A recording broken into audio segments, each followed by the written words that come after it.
Good morning students. BDMH शिक्षण संस्थान की ज्योग्राफी ऑनलाइन क्लास में सभी विद्यार्थियों का स्वागत।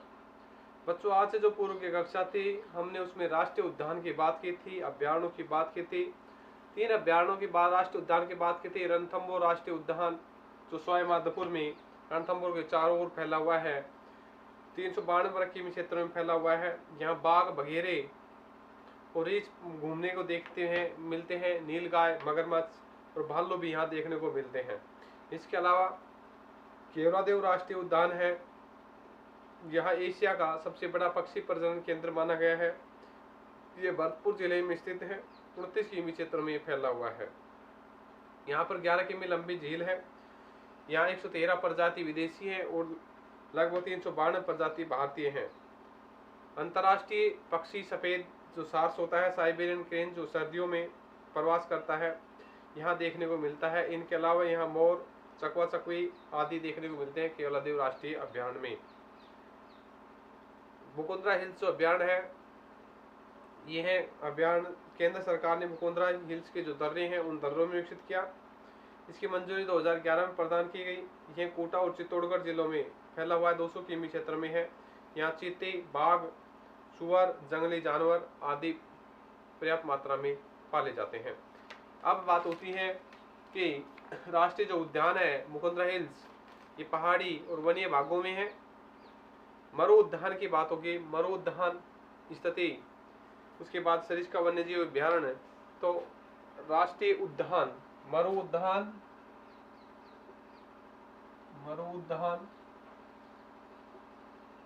सरिस्का और नाहरगढ़ अभ्यारण्य।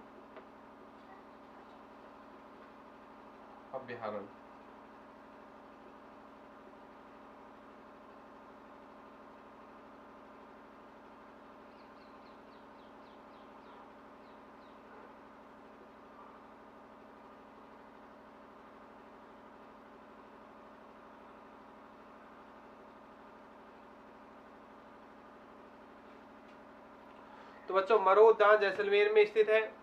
इन्हें 1981 में राष्ट्रीय मरु उद्यान के नाम से स्थापित किया गया जैसलमेर के अंदर। इसका प्रमुख उद्देश्य इस क्षेत्र में जो वनस्पति थी, करोड़ों वर्ष पहले भूगर्भ में तह में दब जाने से जीवाश्म का संरक्षण करना है और इसे जीवाश्म उद्यान के नाम से जानते हैं। ये राष्ट्रीय उद्यान राजस्थान के जैसलमेर और बाड़मेर जिलों में 3162 किमी क्षेत्रों में फैला हुआ है, बहुत बड़े भाग पर विस्तृत है। जीवाश्म और वनस्पति संरक्षण के अलावा यहाँ चिंकारा, बारहसिंगा, चिंकारा, चौसिंगा, हिरण और गोडावन भी यहाँ संरक्षण प्रदान करते हैं। तो इस क्षेत्र को मरु उद्यान जैसलमेर यानी वनस्पतियों के अवशेष मिले हैं, जीवाश्म मिले हैं। और जैसलमेर में आकर वुड जीवाश्म पार्क भी स्थापित है, क्योंकि ये जो भाग है मरुस्थलीय भाग पहले तेथी सागर का भाग था, जिससे वनस्पति पेड़ पौधे पर्याप्त मात्रा में थे। फिर भूगर्भिक हलचलों के कारण ये भाग ऊंचा उठ गया और ये जो वनस्पति पेड़ पौधे पृथ्वी के नीचे तह में दब जाने के कारण यहाँ एक कोयले यानी जीवाश्म उद्यान का निर्माण हो जाता है। हम बात करते हैं मरु उद्यान जैसलमेर की।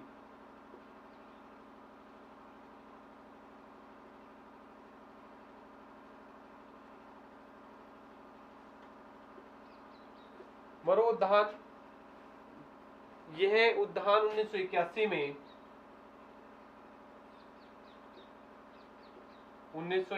में घोषित किया गया राष्ट्रीय मरु उद्यान के नाम से। राष्ट्रीय मरु उद्यान के नाम से घोषित किया गया। यहाँ जो घोषित करने की जो स्थिति थी, इसका प्रमुख उद्देश्य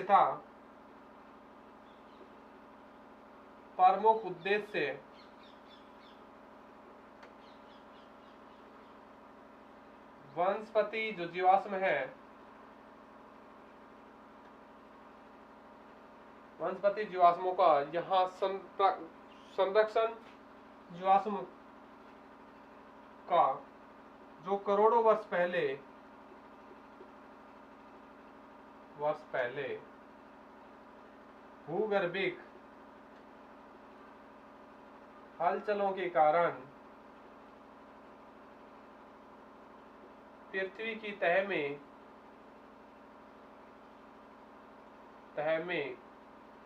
दब गए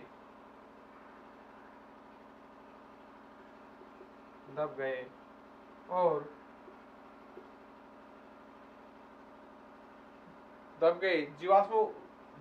उन जीवाश्मों का संरक्षण करना जरूरी है। इस कारण इसे राष्ट्रीय मरु उद्यान की श्रेणी में जाना जाता है। इसी कारण इसे मरु उद्यान, राष्ट्रीय मरु उद्यान कहा गया है। इसके अतिरिक्त यह मरु उद्यान राजस्थान के जैसलमेर और बाड़मेर जिले में, ये मरु उद्यान राजस्थान के बाड़मेर और जैसलमेर जिले में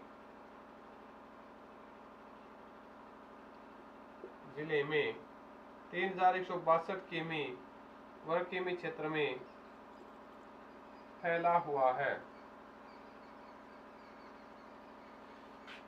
यह जीवाश्म और वनस्पति संरक्षण के अलावा चिंकारा, चौसिंगा और काले हिरण और गोडाउन मिलते हैं। यहाँ पर मरो वनस्पति व जीवाश्मों के अलावा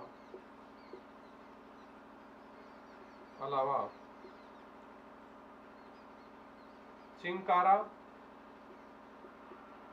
चौसिंगा, गोडावन व हिरण पाए जाते हैं। इन सभी का संरक्षण करना इस उद्यान का प्रमुख स्थिति है। तो राष्ट्रीय जो मरु उद्यान है 1981 में राष्ट्रीय मरु उद्यान के नाम से जाना गया। उसका उद्देश्य था जीवाश्म में भूगर्भ हलचलों के कारण जो भी जीवाश्म है उनको सुरक्षित करना, एक निश्चित स्तर तक उन्हें बचाए रखना इनका मुख्य उद्देश्य माना गया है। जैसलमेर और बाड़मेर जिलों में फैला हुआ है। अब है सरिस्का वन्यजीव अभ्यारण्य।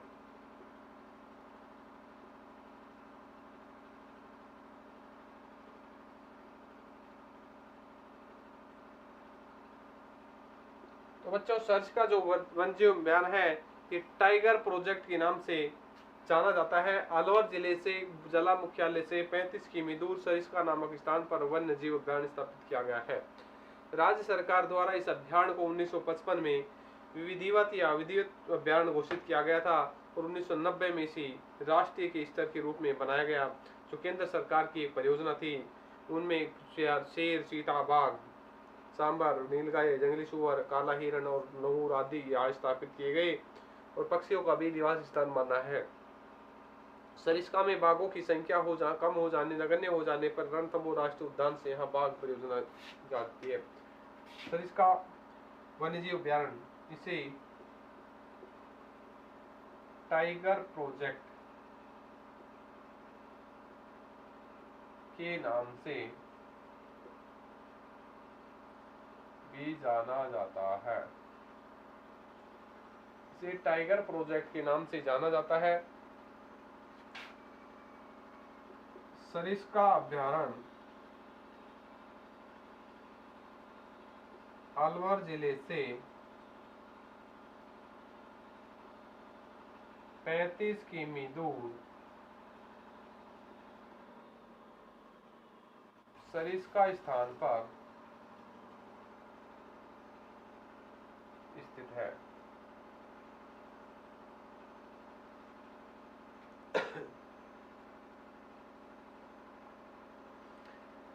राज्य सरकार ने इसे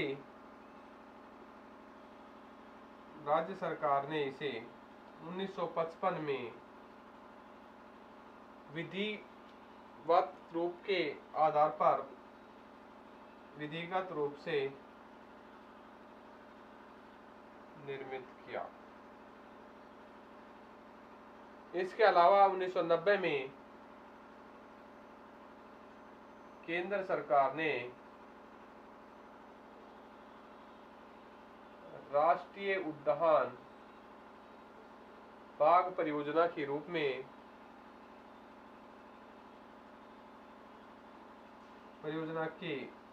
में विकसित किया है।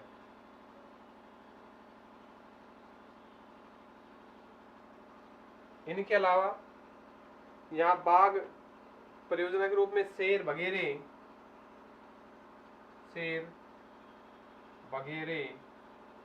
चीते, चीतल, नीलगाय, जंगली सुअर, काला हिरन, काला खरगोश, लंगूर आदि देखने को मिलते हैं। सरिस्का में बाघों की जो कमी हो जाती है, नगण्य हो जाते हैं, तो रणथंभौर से बाघ परियोजना बाघ मंगाए जाते हैं। यहाँ पर बाघ नगण्य हो जाने पर रणथंभौर से बाघों को मंगवाया जाता है। तो यहाँ जो बाघ की स्थिति है, नगण्य हो जाते हैं या बाघ समाप्त की स्थिति में हो जाते हैं, तो रणथंभौर से यहाँ प्रोजेक्ट से यहाँ बाघ मंगवाए जाते हैं। ये थी मरु उद्यान की और सरिस्का वन्यजीव अभ्यारण्य की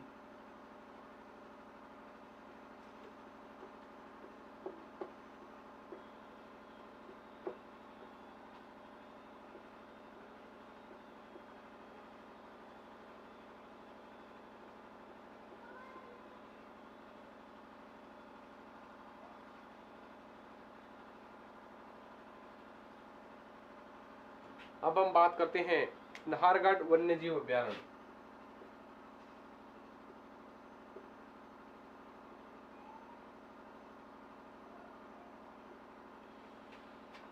राजस्थान जिले की ऐतिहासिक दुर्ग आमेर में स्थापित जयगढ़ और नाहरगढ़ के चारों ओर अभ्यारण्य फैला हुआ है। इसे 1982 में अभ्यारण्य बनाया और 50 किमी वन्य क्षेत्रों में यह फैला हुआ है। वर्ष भर पानी उपलब्ध होने के कारण इन क्षेत्रों में जंगली बाघ होने के कारण यहाँ पुनः बाघ रहने लगे हैं। इसके अतिरिक्त लंगूर, पाटक और आदि भी यहाँ पाए जाते हैं। राजस्थान जिले के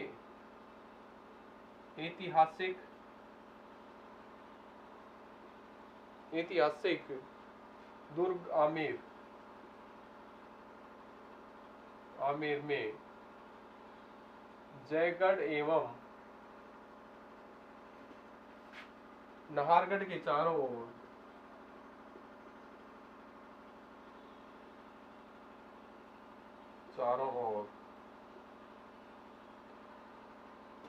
यह अभ्यारण्य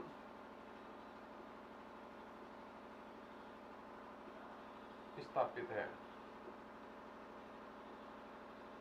यह 1982 में घोषित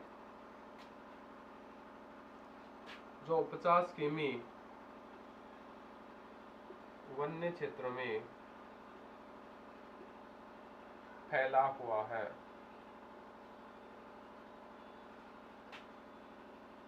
इस अभ्यारण्य में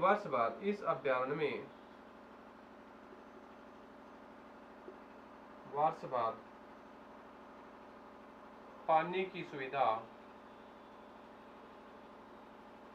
उपलब्ध होने के कारण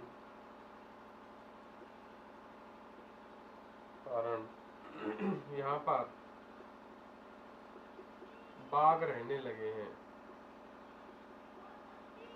इनके अलावा यहाँ लंगूर, पाटक और भी पाई जाती है।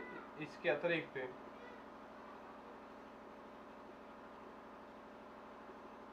लंगूर, पाटा घोर यहाँ पाई गई है। इस क्षेत्र में पाई जाती है।